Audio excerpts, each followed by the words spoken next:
The leader of the enemy forces appears to be none other than the Grand Boss, Cyrus Saimura himself. Incredible, the Grand Boss came out personally. Take that. That's what you get for your cheating soy sauce. The city must be in such a state filled with the smell of burnt soy sauce. I bet it smells great. I'm getting hungry. I didn't expect you to set it aflame. I'm impressed. The attack is all we've got. It's humbling that a fire attack is all we can manage.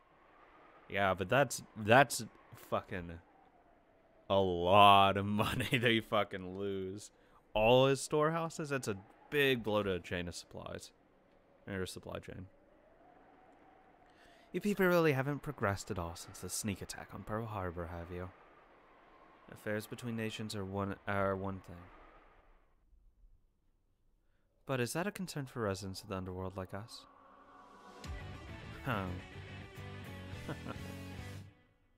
Don't take us lightly, GDS. Who do you think this is? This Primavera is Madame Rose, the one who raided the Kale family and personally took the top spot in City 23. If you want to have a go, be prepared to lose your own lives. Fuck you, Wayne. Rose was a monarch of the underworld, but her expression was always filled with affection. When she went by the name of Madame, she finally wore an expression fitting for such a monarch. Though she seemed to be smiling and harmonious, you could see the strength of her conviction in her eyes and fearsome way that she was able to sacrifice anything. Even Wang had been through his share of rough spots, so he was able to comprehend the resolve behind that fearsomeness and couldn't help but falter. If we and the GDS fight head-on, the result would be clearer than looking at fire. We cannot fight the GDS on an even footing. Guerrilla warfare. However, we can at least attack storehouses. We learned from Caleb. If you're only going to attack, then you can do it with just 7 people. But to defend even 100 times, that many won't be enough. I see. So even the almighty GDS can block all attacks. But the same goes in reverse. Primavera can't prevent the GDS's counterattack. The GDS won't just sit around and watch. They'll definitely take revenge, and quickly. Even the GDS can't defend. So what will Primavera do? Nothing! They can do nothing but burn in the flames of retribution. Look at what you've done. I expect you're prepared for the consequences. Normally, feuds don't often break out, even between bloodthirsty members of the underworld. Because they know that while it's easy for them to hurt people, it's extremely difficult to protect themselves. In that case, I'll give you the ending you want as a present. Are you happy now, Madame Rose? One moment Wang was laughing loudly, and the next he was violently grabbing at the receiver, his face contorted like a demon. In a feud, the GDS would be stronger. They had been using that as a basis for negotiation, but now it was time to prove it. It's me, Wang. Sorry, but I need your help right now. It's nothing too difficult. I just need you to teach the poor, foolish Japanese a lesson. Wang made one phone call after another. He seemed to be speaking with an incredibly moderate tone, but even every now and then his short temper peeked through.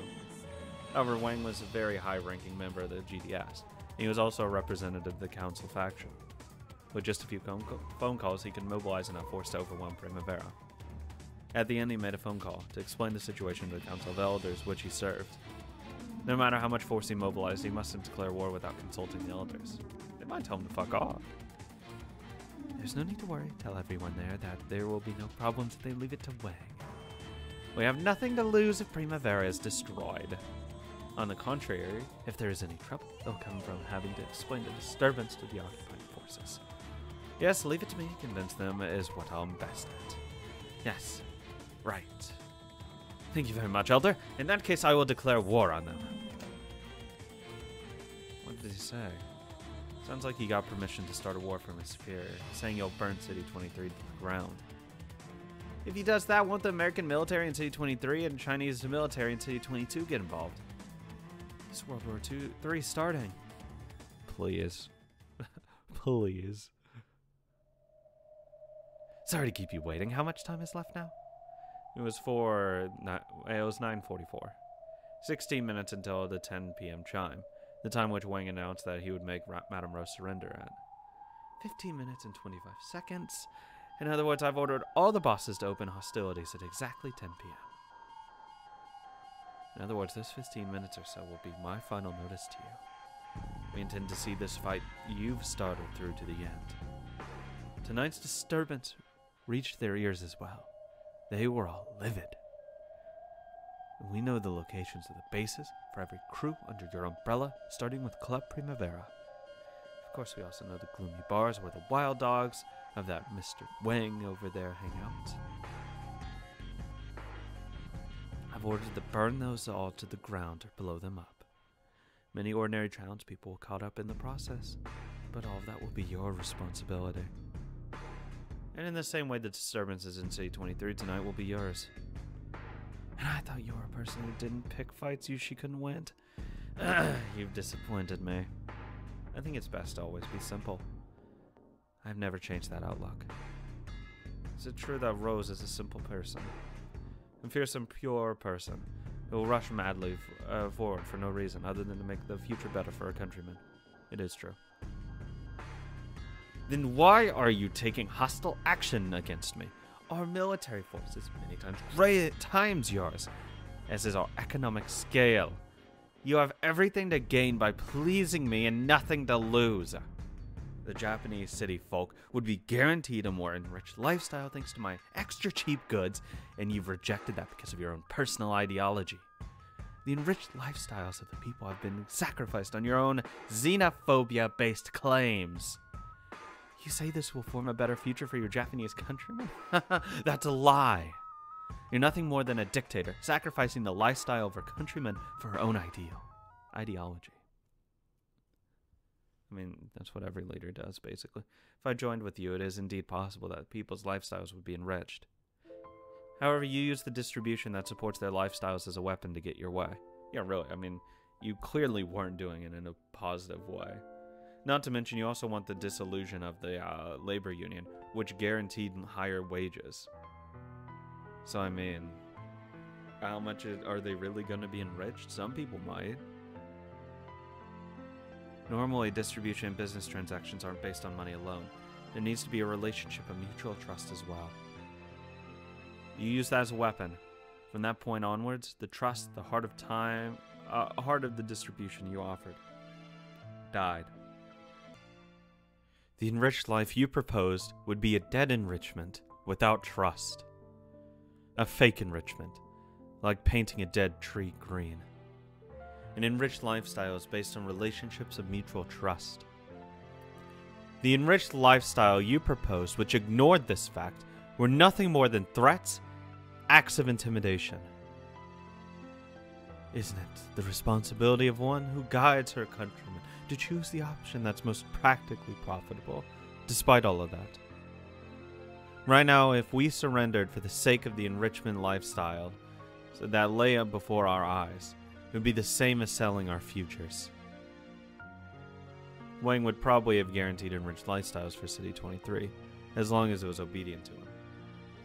However, it would probably put the screws on the distribution over and over, every time he needed to make a demand. They would have to accept these unreasonable demands constantly, in exchange for their enriched lifestyles. However, as long as they contented themselves with the fact this enrichment would be guaranteed, the cost wouldn't matter to them, because they'd be getting no less than what the people from now had asked for. It'd be a decision their own people had made after calculating profit and loss for themselves, so they would probably learn to live with it. However, there's no way for our future children would accept that, after inheriting the decision we made regardless of their own will. The thought of surrender is only sweet to those of us living now, because if we just bow once, we can be free from the fighting. However, our children will be forced to be subservient to you forever. Through no fault of their own, they'll be like that forever and ever, without ever being given a chance to choose. True.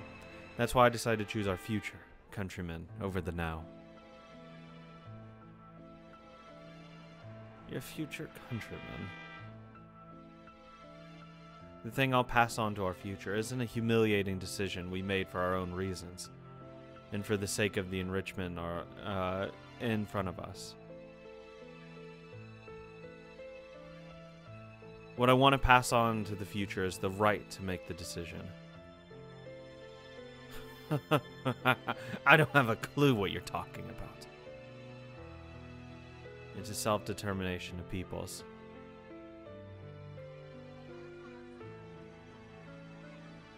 Oh my god, little baby. It's the right to decide their own fate, their lives and lifestyles for themselves. It won't just affect our lifestyles now, but those of all of our children in the future. Think of how precious that right is, and how terrifying it would be to lose it.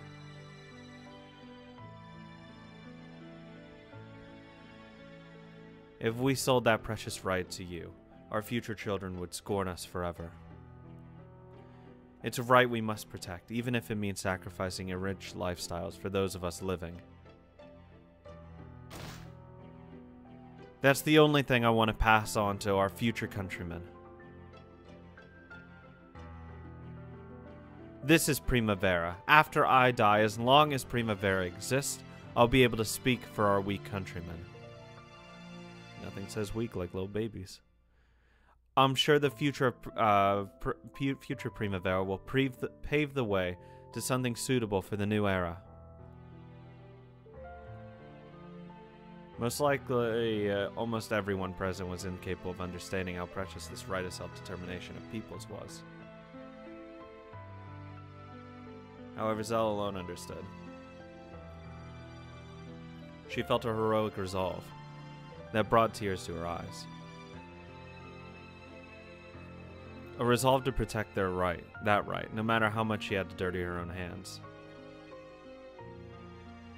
We won't surrender. We won't sell away the future of our children for the peace and enrichment placed in front of us. For these children, for Zell, for Oliver, for Charles, for Nina, they will decide their future. Did you think I would let a decision made in the musty age of 1948 sell away the future of our children in the year 2000 and onwards? To Wayne, this conflict existed only to force his opponent to sign these documents. However, to Rose, this was a fight to protect her future countrymen's right to self-determination. So the attitudes the two felt towards this conflict were far too different.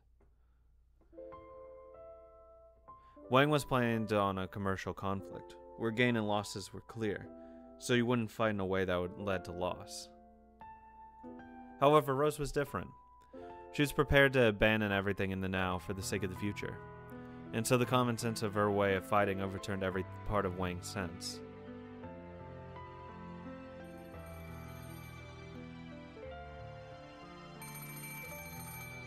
For me. Suddenly the phone rang in front of Wang rang.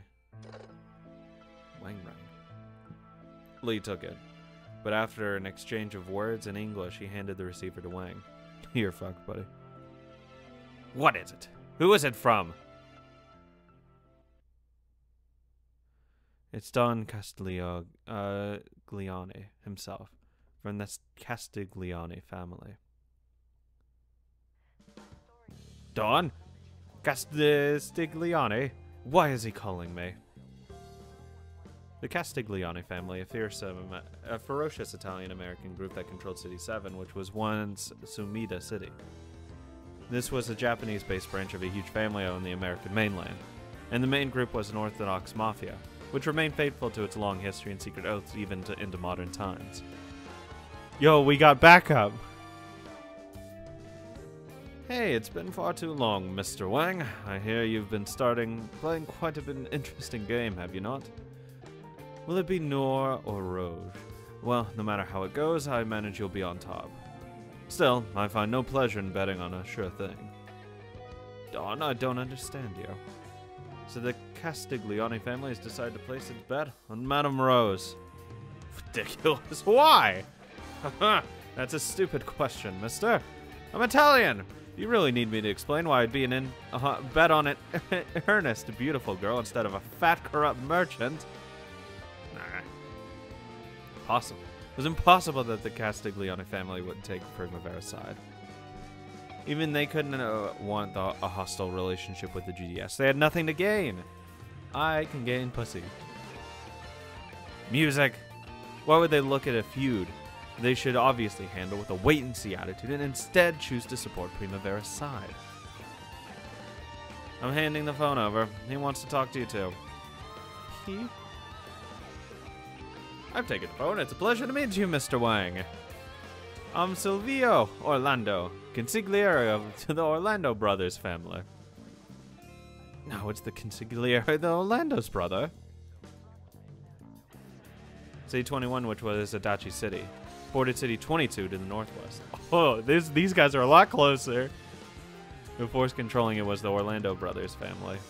Yeah, you don't want to fuck with people literally right next to you. It was the craziest new force of the west coast of America, which had built up a single generation by the Orlando brothers.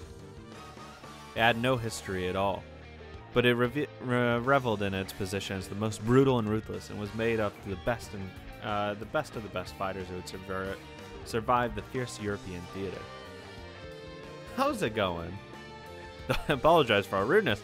I must report that the Orlando brothers had decided to welcome Miss Rose Hibaro as a new friend. If anything would have happened to Miss Hibaro's person, we Orlando brothers are prepared to stand by her, even in the depths of hell. Got it? Bye. Why Rose and not me? How can she guarantee you more profit than me? How? Wang gripped the receiver and glared into Rose's eyes. However, Rose just calmly and boldly glared back. His advanced information told him that Primavera was making preparations to sell the special offers windows. He'd even been sure that they were planning to surrender to the GDS and hand them over, but she was selling it to them. Oh, that would be epic. It couldn't be. It couldn't be that this woman. Don't tell me you sold the special offers windows. Some of the special offers windows and harbor rights were related to smuggling, as well as several other underworld privileges that were possible to sell. We've also disbanded the Japanese labor union and secured the income source provided by the special offers windows, just like everyone else. You went that far? Just to win this feud, Madame Rose had sold off so much. The Orlando brothers and Don Castiglione have decided that supporting Primavera would be more profitable than supporting you. Madame Rose is insane. Are these people willing to go so far to win? Are you willing to sell off everything you have in the now to win? What value is there in the now? You can sell the now to buy the future, then I'll sell all I've got. The problem is that the now people will hate her, which is why there's a different Rose that takes her place, or at least a different Madame that takes her place. Easy peasy. Because her selling off now, it's fucks up now. The people hate it now. We're just one link in the future that ties our country to the future. We believe that as people tasked with bearing children, raising them, and handing our future over to them, this is the right way to live. Thanks, Queen. Let me hand the receiver over to yet another friend we have. Here you go, mister. Hey there, Wang Hong. Never thought I'd end up talking to you again. His voice was speaking Japanese, however Wang hadn't forgotten that threatening tone. Is it Caleb? You're supposed to be dead. Caleb! Fool! Did you think I'd be finished off by a little girl's bullet? Don't take me so lightly. You really are a fool. That woman in front of you, she's the one who defeated me and took my family away. Let me introduce myself again. I'm Keiriji Soi, a Wagashira Hosa of the Bosu Satomi Alliance. What the fuck does that mean? President Satomi has left the handling of this case entirely in my hands. Treat everything I say as though it came from that sly old man. If you plan on shooting it out with that woman, I'll storm in there with 1,000 fully equipped vets. Caleb, I thought you were a man of pride. How laughable that a man of your caliber would be wagging its tail for the little girl who defeated him. Don't mock me. We soldiers. No, it's the same for the soldiers in your Chinese military and the American military. We can die because it's all for the sake of our children's future. That's why we can sell off the now of our own lives. Don't take us lightly, you merchant bastard. Why don't you cower in a corner and try to calculate how much cash my life is worth? Got his ass. This is Primavera's answer, Mr. Wang. Richard? No, this isn't just Primavera's answer. This is the answer from all our countrymen who will have kids, will raise them and hand them to the future. Those of us in this era will take responsibility for this era. But we won't let you ruin the future of our kids, for Yuji and the others. It isn't permissible for our selfish decisions to throw away their rights in the future. Yuji, a reminder of Richard's lost younger sister, the child he had loved and raised as his own. Even he was now 2 years old and was starting to show signs of his human will. Yeah, he keeps fucking trying to eat shit. If Richard hadn't been engaged with raising a child, he would certainly have opposed Rose in this. Surely he wouldn't have been able to see anything but the now he was living in. He might have told her to spare the money and play with Wang's game. Not anymore.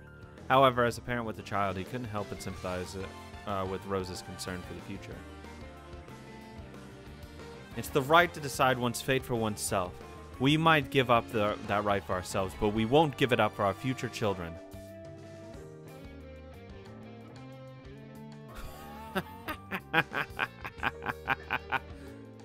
Fuck all of you. During that time, Lee had made another phone call to check on the situation. As a result, he had learned all the forces in the surrounding cities had formed an alliance with Primavera. We're fucked.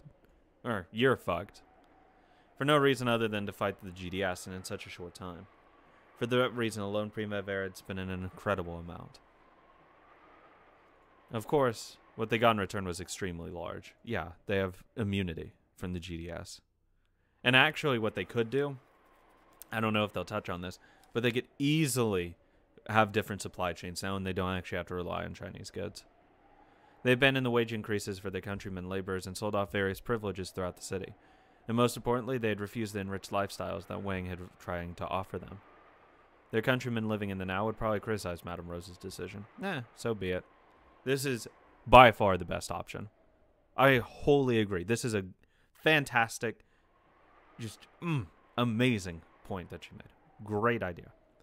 They would probably be remembered as fools who chose pointless chaos and neglected the lifestyle of their city folk. However, their people still had the right to be self-determination in the form of Primavera. Brilliant. They had to show their unshakable will. Their willingness to exact retribution on anyone who infringed on the rights of their countrymen, even if it meant abandoning all they had. It was that precious. It was that necessary to pay a high price to achieve. It was that important to protect the pride of their future countrymen.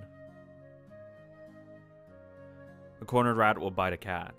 This proverb, famous even in Japan, originally came from China. It was a famous phrase that appeared in the discourses on salt and iron, written in the BC era.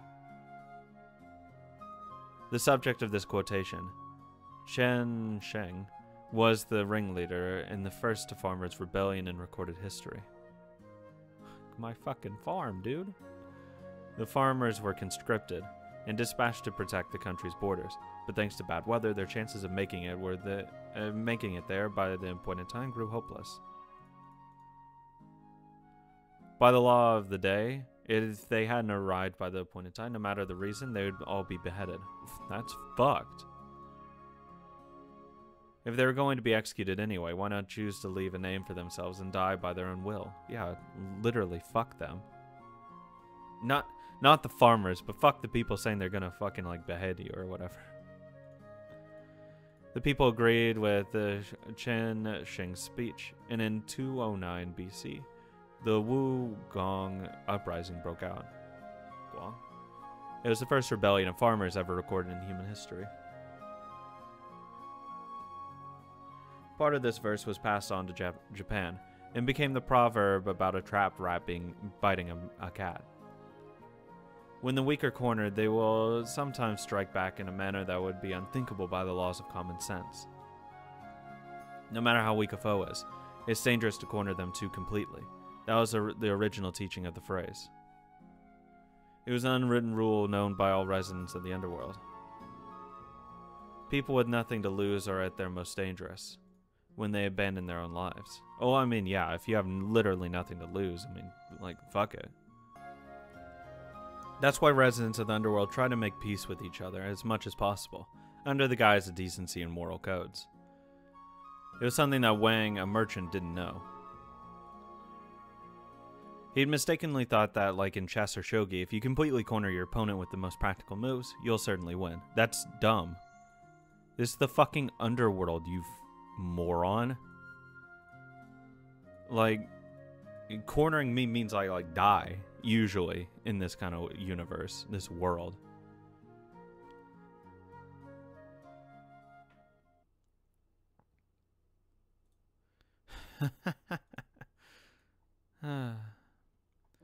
He raged and gasped. After flipping through several fierce emotions, Wang stopped with a roar of laughter, as though laughing through tears.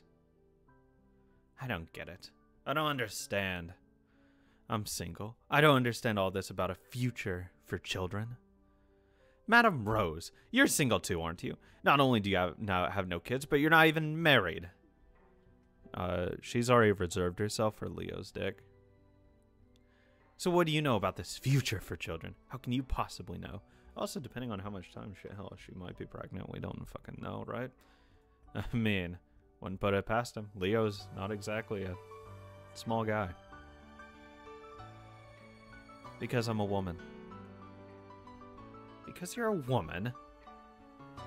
From as far back as we can remember, we've been gracious of our heaven-granted role of bearing new life within our bodies. That's why women know. Because we've lived a long, long time with thinking about it. That's why we know. We know the future is more precious than the now. When we experience love and start planning to give birth to children, we think about it more and more. When we do that, we realize that the now is nothing more than a step on the path that leads to the future. In the first place, why are humans born, raised, and then raise children and pass the future on to them? Because we're fucking animals. I'm not God, so I don't know the answer. But in the distant, distant future,